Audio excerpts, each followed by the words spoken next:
Magandang umaga, ngayon po ay araw ng Biyernes, November 8, 2024. Update po muli sa lagay ng panahon.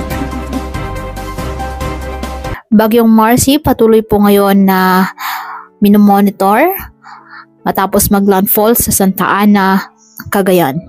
Taglay ng bagyo, ang lakas ng hangin na 175 km per hour malapit sa sentro at pagbugsong umaabot sa 240 km per hour. Kumikilos westward sa bilas na 10 km per hour.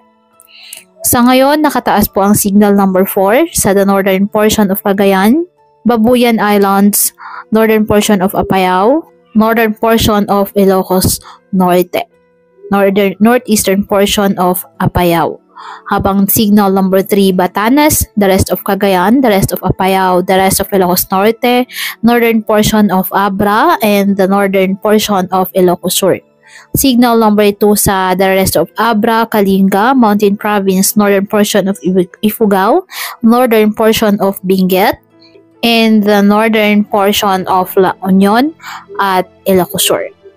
Signal number 1 sa the rest of La Union, Pangasinan, the rest of Ifugao, the rest of Benguet, the rest of Isabela, Quirino, Nueva Vizcaya, northern and central portions of Aurora, northern portion of Nueva Ecija, and the northern portion of Zambales. Pagkatapos po tahaki ng bagyong Marcy, ang northern Luzon ay inaasang patuloy ito nagagalaw sa direksyong westward hanggang lalabas ito sa Philippine Area of Responsibility ngayong araw at hindi inalis ang tsansang maging super typhoon pagkatapos nitong daanan ang northeastern Cagayan.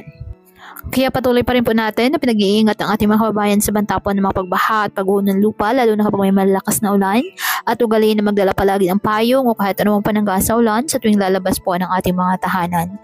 At yan po muna ang update sa lagay ng panahon ngayong araw.